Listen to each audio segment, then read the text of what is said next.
Kırgız Bilimler Akademisi'ni ve Cengiz Aytmatov Enstitüsü'nü bu güzel eser için tebrik ediyoruz.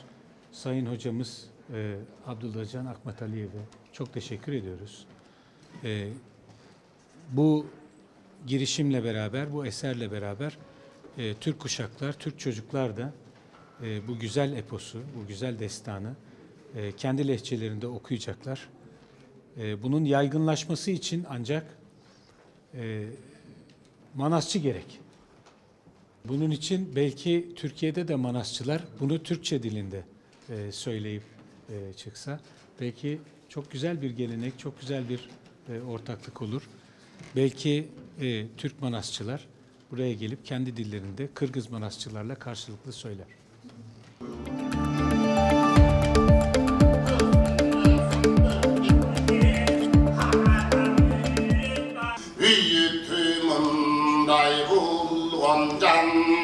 Bakarap kıydırdarıgan Akkalpak tuğırgızga Ala tuğdoygadırı Asmandağı gün bolgan Akılının jarlığı Çakırgan eken gengeşte Bayakın aksakalgana bakay karı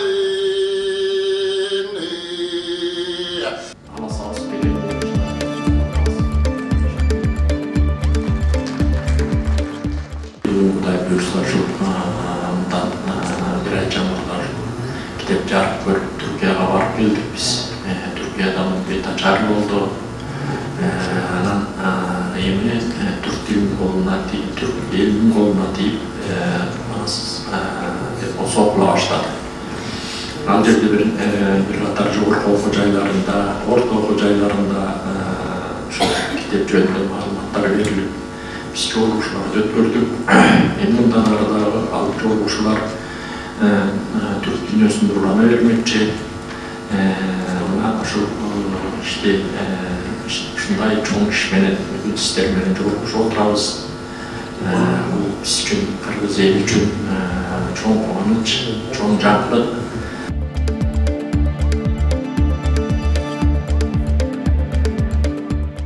Sagunbay Oruzbekoğlu'nun varyantıyla Türkçe'ye aktarılmış olan Türk lehçesine diyorum, dili demiyorum.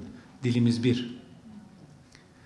Türk lehçesine aktarılmış olan bu güzel eser umarım Türkiye'de Türk lehçesinde Manas destanını okuyan Türk ballarını, Türk Manasçılarını ortaya çıkarır.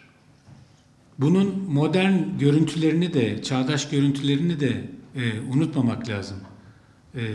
Ben burada özellikle vurgulamak istediğim Türkiye ile Kırgızistan'ın arasında bir ortaklıkla, el birliğiyle kurulmuş olan bizim Türkiye-Kırgızistan arasındaki işbirliğinin incisi konumundaki Kırgızistan-Türkiye Manas Üniversitesi'ni özellikle anmak istiyorum. Bir hesaba göre, şu anda üniversitemizin verdiği rakamlara göre bu sene 30. yılını kutlayan Kırgız-Türk Manas Üniversitesi'nin bugüne kadar 56 bin, öyle değil mi hocam? 56 bin mezunu olmuş. Bunlar Manas'ın baldarıdır. Bulardın bardığı ten Manas atanın baldarı. Bu bizim için çok önemli bir konu. Biz buna bu ülkedeki birinci dosyamız olan eğitime verdiğimiz ortak önemin bir eseridir. O yüzden Kırgızistan Respublikası'nın Ulu Hurmatlı Prezidenti Sadır Japarova, Kırgız Bilimler Akademiyası'nın başkanı Sayın hocamıza ve bu eserin çıkarılmasında özellikle bizlere destek veren Sayın Çolkonbek'e, Sayın Abdülcan Akmataliyev'e, bütün bu enstitü ve akademiyanın siz değerli çalışanlarına ve katılanlara özellikle teşekkür ediyorum. Kendi ulusumuz, kendi milletimiz, kendi ülkemiz adına bu işbirliğinin hiç durmadan daha da büyüyerek devam etmesini diliyorum.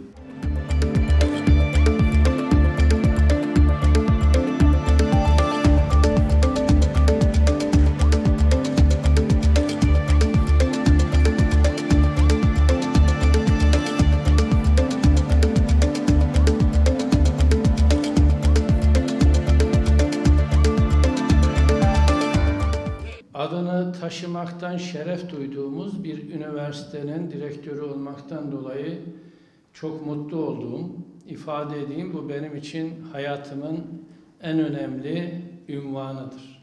Manas Üniversitesi olarak Manas çalışmalarına çok önem veriyoruz. Bu konuda çok kıymetli akademisyenleri bünyemizde barındırıyoruz.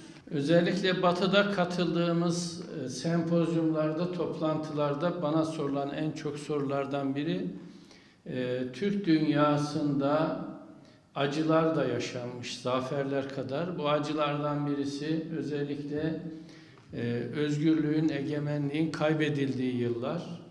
Buna rağmen çok uzun süre süren bağımsızlıklarını kaybetmesine rağmen Türk milleti bütün boylara ayakta kalmayı başarmış. Bunu nasıl başardılar? Bu nasıl bir birikimdir diye soruyorlar.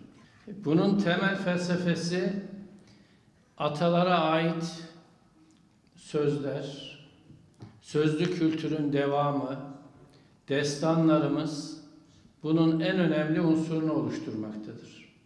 Yani kitaplar yakılabilir, insanların elindeki her şey alınabilir, hatta yaşadığımız dönemde olduğu gibi eğitim de yasaklanabilir. Eğitim farklı boyutlara da, ideolojik boyutlara da taşınabilir. Ama kafasındaki fikirleri, destanları, atalara ait sözleri silmek mümkün değildir. İşte Manas destanı bunların başında geliyor. Dünyanın en büyük destanı olmasıyla gurur duyduğumuz Manas bize şunu ifade ediyor. Kendi ifadesiyle, ulu halkın umudu oldum. Düşmana set, dosta siper oldum. Adaletle hükmettim, halkının yanında durdum. Yine kendi ifadesiyle 40 yiğidin yanında birlik olduk yolunda. Bölünürsek yok oluruz, birleşirsek çok oluruz. Aslında şu andaki Türk dünyasının da birliğinin Manas destanında olduğunu görüyoruz. Manas ata babamız var olsun, sağ olsun. Bunun Türkçe'ye çevrilmiş olması bizim için çok kıymetli.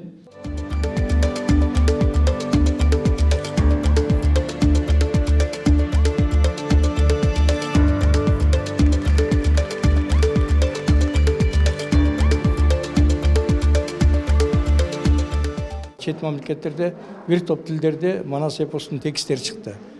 Fin dilinde, Farsı dilinde, Orus dilinde, İngiliz dilinde, mana Türk dilinde çıkıp atады. Türk arkadaşlarımla, dostlarımla kengешип, Elazığ'da Manas basması var.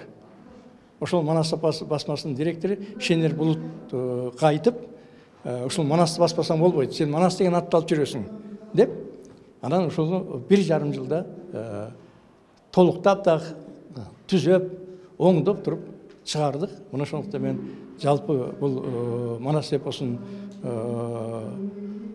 түрк тилине котормочуларга, аны басып берген жетекчилерге өзүмүн атыман ыраазычылык билдирем.